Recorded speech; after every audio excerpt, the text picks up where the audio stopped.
बिस्मिल्लाहिर्रहमानिर्रहीम। अस्सलाम वालेकुम एवरीवन। इस वीडियो में हम बात करने जा रहे हैं जो कि आपका एफपीएससी का लेक्चरर का टेस्ट होने वाला है, उसमें जो एजुकेशन का पोर्शन स्पेसिफिक किया गया है, जो मुख्तस किया गया, उसमें कौन कौन से चैप्टर्स हैं और उन चैप्टर्स को हमने जितने से आगे फर्दर टॉपिक्स में डिवाइड किया वो सब हम इसमें डिस्कस करेंगे। उसके साथ वीडियो स्टार्ट होने से पहले मैं आपको बता दूँ कि जो आपके एजुकेशन सेक्शन की वेटेज है वो 30% रखी गई है और ये 30% आपका मेरिट बनाने में बहुत अहम किरदार अदा करेंगे।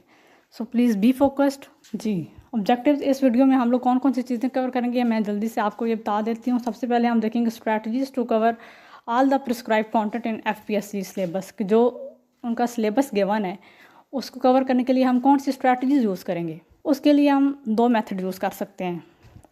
फर्स्ट कि आपको लेक्चर रिकॉर्डेड फॉर्म में मिल जाए, आप उनको सुन लें और फिर जो आपकी क्यूरीज हों वो हम लोग जूम के क्लास में डिस्कस कर लें। सेकंड, आपको मैं डायरेक्ट जूम की क्लास में ही पढ़ाऊँ और जो भी आपकी क्यूरीज हों वो आप लोग वहीं पे मुझसे पूछ लें। उसके साथ साथ जो आपकी लर्निंग प्रोग्रेस है उसको मॉनिटर करने के लिए डेली बेसिस पे आपके लिए क्विज़ ऑर्गेनाइज किए जाएंगे। वो क्विज़ आपके गूगल फॉर्म पे होंगे और हर क्लास शुरू होने से पहले आपका वो 5 मिनट 10 मिनट, वो टेस्ट की नेचर पे डिपेंड करता है कि वो कितना लेंथी है। डेली बेसिस पे आपका टेस्ट हुआ करेगा। इससे सिर्फ मुझे हेल्प नहीं मिलेगी कि हाँ आप लोगों को समझ आ रही है या नहीं, आप खुद भी अपनी लर्निंग प्रोग्रेस को मॉनिटर कर सकेंगे कि आप लोग इस वक्त कहाँ पे लाई कर रहे हैं। At the end of this video में आपको एक सैम्पल दिखाऊंगी भी, ठीक है, कि किस तरीके से आपने उसको सॉल्व करना है और वो आपको उसी वक्त आपके रिस्पॉन्सेज, आपके जो ग्रेडेड पॉइंट है वो आपको बता देगा। उसके बाद हम इस वीडियो में देखेंगे detail outline of the topics to be covered, कि हम लोग कौन कौन से टॉपिक्स पढ़ेंगे। एंड द लास्ट में हम लोग list of books to be covered, कि वो कौन कौन सी बुक्स हैं जिसमें से हम लोग मटीरियल प्रिपेयर करेंगे अपने एजुकेशन के टेस्ट के लिए, जो एजुकेशन का पोर्शन है उसके लिए। जो आपका कंटेंट है मेन, उसको 3 चैप्टर्स में डिवाइड किया गया है। पहला हमारे पास है testing and evaluation, second teaching techniques and methodology, and the third one is classroom management and discipline. और हम लोग इसी तरतीब के साथ, इसी सीक्वेंस के साथ चलेंगे।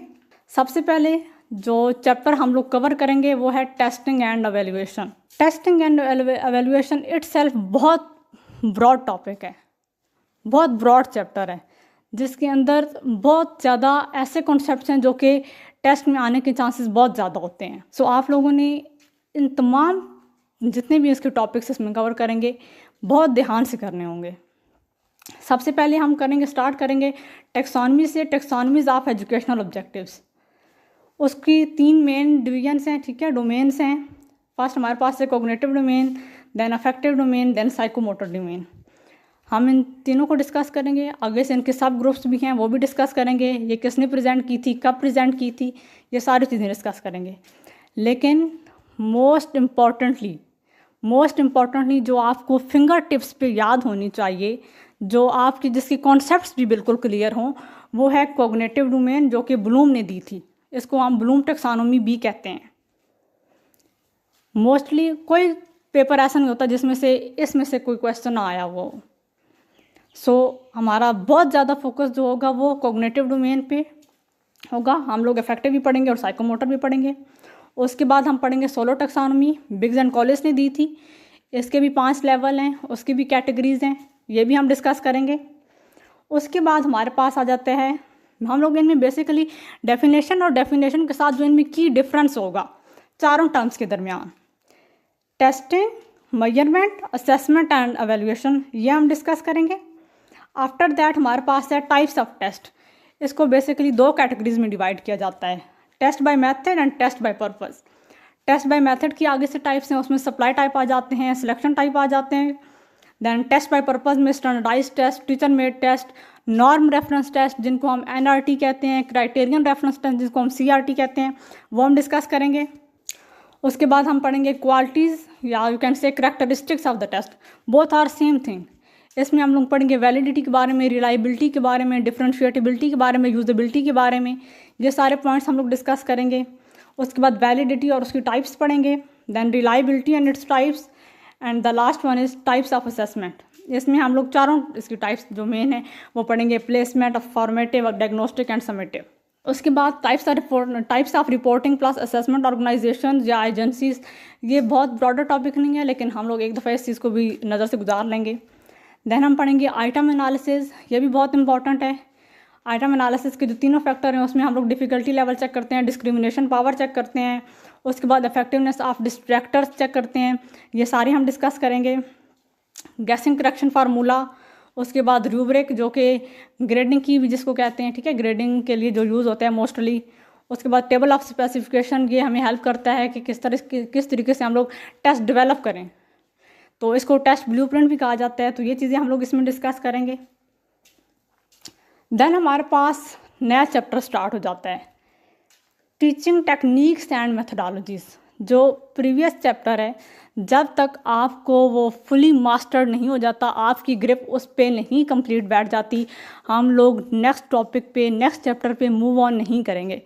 सो इट्स अप टू यू कि आप लोग उसको जितना जल्दी कवर करवाना चाहते हैं या आप लोग उसी चीज़ को लेके बैठ जाएं, क्योंकि वो बहुत ज़्यादा ज़रूरी है। जब तक आपको वो कंप्लीट अच्छे से उस पर ग्रिप नहीं होगी, हम लोग सेकंड चैप्टर पे मूव ऑन नहीं करेंगे।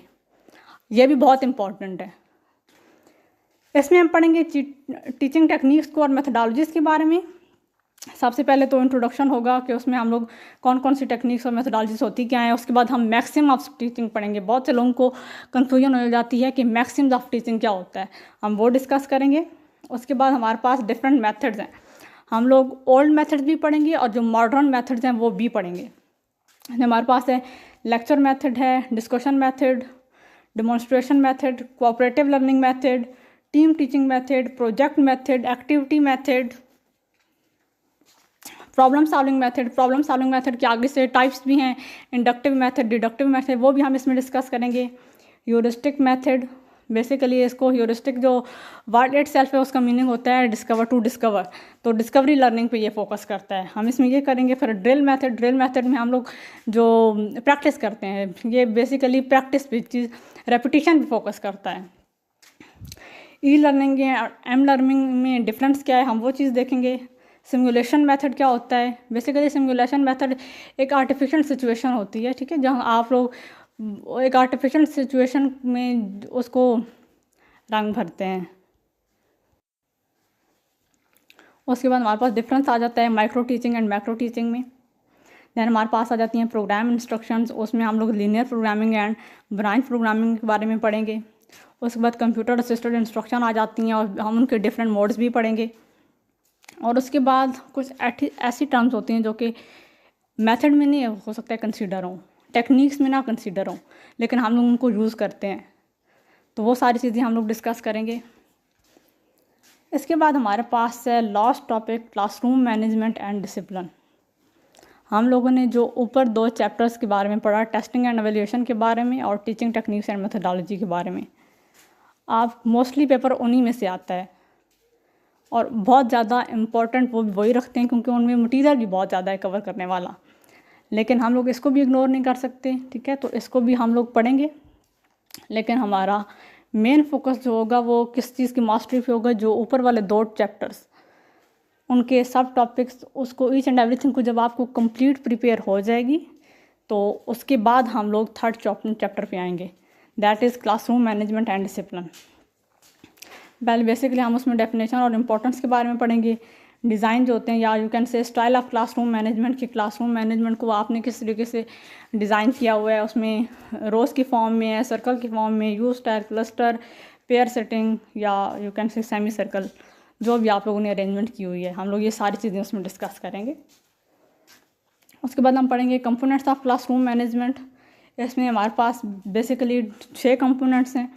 एक हमारे पास आ जाते हैं लर्निंग गोल्स, दैन रूटीन्स, उसके बाद हमारे पास आ जाते हैं classroom rules and social expectations. एक बात ध्यान में रखिएगा, रूटीन एंड क्लासरूम के रूल और क्लासरूम रूटीन में डिफरेंस है, वो भी हम इसमें डिस्कस करेंगे।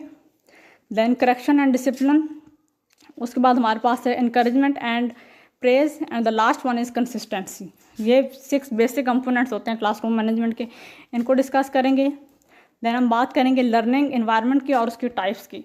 लर्निंग एनवायरनमेंट की जो मेन टाइप्स होती हैं वो दो होती हैं। एक हमारे पास होता है passive learning environment and the second one is active learning environment. इसी के साथ हम लोग लर्निंग के प्रिंसिपल हैं कुछ, हम लोग वो भी डिस्कस कर लेंगे।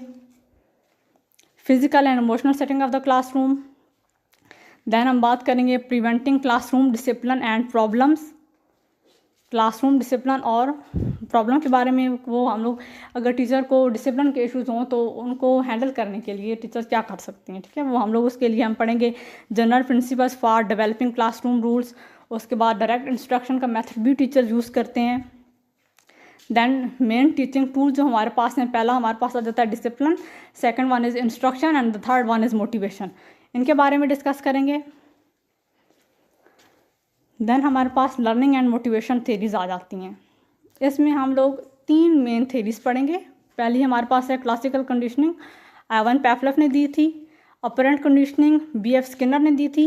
ये जो दोनों ऊपर वाली थेरीज हैं ये बिहेवियर मॉडिफिकेशन के लिए यूज़ हो जाती हैं। And the third one is hierarchy of needs, ये मोटिवेशन की थेरी इब्राहिम मैस्लो ने दी थी, हम इसको भी डिस्कस करेंगे। एंड देन हमारे पास है lesson planning. Lesson planning teacher को हेल्प करता है क्लासरूम को अच्छे से मैनेज करने में। क्लासरूम मैनेजमेंट का एक अहम कंपोनेंट लेसन प्लानिंग भी है। जो टीचर क्लास में प्रिपेयर होके जाते हैं उनको जो डिसिप्लिन के इश्यूज़ हैं, जो क्लासरूम मैनेजमेंट के इश्यूज़ हैं वो कम फेस करने पड़ते हैं एज़ कम्पेयर टू अदर्स जो कि प्रिपेयर होके नहीं जाते। तो लेसन प्लानिंग के जो 3 मेन कंपोनेंट हैं, जो कैन से स्ट्रैटेजीज, सबसे पहले उसमें objectives for student learning, then teaching and learning activities and the third one is strategies to check understanding. कि लेसन प्लानिंग जो होती है वो इन 3 मेन स्ट्रैटेजीज पे बेस कर रही होती है। ये सारी की सारी हम डिस्कस करेंगे। देन हमारे पास आ जाएंगी वो बुक्स जो कि हम लोग ऑब्जेक्टिव मटेरियल के लिए, प्रैक्टिस के लिए हम लोग इन बुक्स से कंटेंट लेके हम लोग उस चीज़ की प्रैक्टिस करेंगे। 3 जो बुक्स हैं वो परवेज़ इकबाल साहब की हैं और बहुत ज़्यादा यू कैन से एजुकेशन में उनकी डिमांड बहुत ज़्यादा है, एजुकेशन सेक्शन में, और बहुत वर्दी मटेरियल है इनमें। पहला हमारे पास है क्वालिफाई गाइड, सेकंड हमारे पास है qualify B.Ed and third one is qualify M.Ed। ये तीनों की तीनों बुक्स जो हैं हम लोग स्टडी करेंगे। इनमें से जो स्पेसिफिक कंटेंट, सिर्फ वो वाला कंटेंट जो कि आपके एजुकेशन सेक्शन में मुख्तस किया गया है, हम सिर्फ उसी को ही डिस्कस करेंगे। और ये सारा सेक्शन मैं आपको एक फ़ाइल में कंपाइल करके दे दूँगी ताकि आपके लिए भी आसानी हो उस चीज़ को पढ़ने में, क्योंकि सिर्फ एक क्वेश्चन को या यू कैन से एक सेक्शन को पूरी बुक से ढूंढने में आपके लिए बहुत डिफ़िकल्टी होगी। तो मैं ये सारा का सारा कंटेंट एक फ़ाइल में कंपोज करूँगी, उसके बाद आपको हैंड ओवर कर दीजिएगा, आप लोग उसको साथ साथ प्रैक्टिस करते रहिएगा। उसके बाद हम एक पढ़ेंगे books cracks of education by Mohammad Nazir. ठीक है, ये 1 लाइनर इनकी बुक है, उसमें बहुत अच्छा मटेरियल इसमें भी मौजूद है, इसको भी हम लोग एक दफ़ा गो थ्रू कर लेंगे। उसके बाद हम लोग कुछ मॉडल पेपर्स और पास्ट पेपर्स हैं, उसमें से सिर्फ वही कंटेंट लेंगे जो कि आपके प्रिस्क्राइब्ड कंटेंट में जो है, ठीक है, सिर्फ उसी को ही फोकस करेंगे। वो भी आपको मैं उसका क्लास निकाल के उसका मतलब जितने भी इम्पोर्टेंट उसमें से टॉपिक्स हैं, जितने भी इम्पोर्टेंट उसके क्वेश्चन हैं, वो सारे के सारे आपको एक जगह कंपोज करके आपको दे दिए जाएंगे। जी, अब बात करते हैं सैम्पल क्विज़ की, यानी कि आपको मैं बताऊंगी कि आपका जो क्विज़ होगा वो कैसे होगा, आप लोगों ने उसको अटैम्प्ट कैसे करना है। So please be focused. जी, तो जो आपको लिंक प्रोवाइड किया जाएगा क्विज़ के लिए, आप जब उस पर क्लिक करेंगे तो वो आपको डायरेक्ट इस पेज पे लैंड करेगा। इसमें हम लोग ऊपर वैसे मैंने डिस्क्रिप्शन लिखी है, आप लोग बेशक इसको बाद में पढ़ लीजिएगा। जो चीज़ आपके लिए ज़रूरी है आपको मैं बताऊँगी। सबसे पहले आपने अपना नेम मेंशन करना है, मैं आपको साथ में सॉल्व करके भी दिखाती हूँ। मैं यहाँ पे अपना नेम लिख रही हूँ, ठीक है। उसके बाद आपने सिटी के बारे में बताना है अपने, ठीक है। इट डिपेंड्स ऑन यू, आप नहीं बताना चाहते तो आप इसको स्किप भी कर सकते हैं, ठीक है, डैश डाल दें या कुछ भी इस तरह से। उसके बाद फर्स्ट क्वेश्चन, ये सैम्पल क्वेश्चन वैसे मैंने डिज़ाइन किए हैं। Who design the national flag of Pakistan. आपको 4 ऑप्शन गिवन है। पहला हमारे पास है हफीज़ जालंधरी, सेकंड हमारे पास अमीरुद्दीन कुदवाई, देन हमारे पास है sir Syed Ahmad Khan, and the fourth option is none of this. आपको इनमें से जो ऑप्शन बेस्ट लगता है, हाँ भी ये इसका करेक्ट आंसर हो सकता है, आपने उसको आपने क्लिक कर देना है। मैं इसको यहाँ पे अमीरुद्दीन गदवाई उसको मैं सिलेक्ट कर रही हूँ।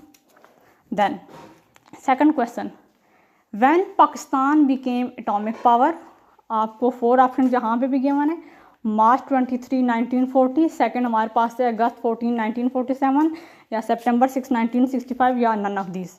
जो ऑप्शन आपको बेस्ट लगता है, ठीक है, कि वो उसके साथ रिलेट कर रहा है, आप उसको क्लिक करें और उसके बाद जब आपका सारा क्विज हो जाए तो सबमिट के बटन पे आपने क्लिक कर देना है। जैसे ही आप क्लिक करेंगे तो वो आपको उसी वक्त ग्रेड करके देगा। व्यू स्कोर पे जाएंगे आपको यहाँ पे अपने टोटल पॉइंट्स नज़र आ जाएंगे 2/2, यानी कि आपका सारा क्विज ठीक है। अब अगर आपका क्वेश्चन गलत होगा तो वो आपको उसी वक्त राइट आंसर भी बता देगा। इसकी हम एक और अटैम्प्ट करते हैं ताकि आपको आइडिया हो कि अगर गलत क्वेश्चन अगर हो जाए तो आपके मार्क्स डिडक्शन के साथ साथ वो आपको करेक्ट आंसर भी उसी टाइम पे बता देंगे। सबमिट एंड अदर रिस्पॉन्स, आप लोगों ने अपनी प्रैक्टिस के लिए आप लोग जो भी हैं उसको बार बार अटैम्प्ट कर सकते हैं, लेकिन क्विज आपने एक बार ही देना है। Again I am going to fill this.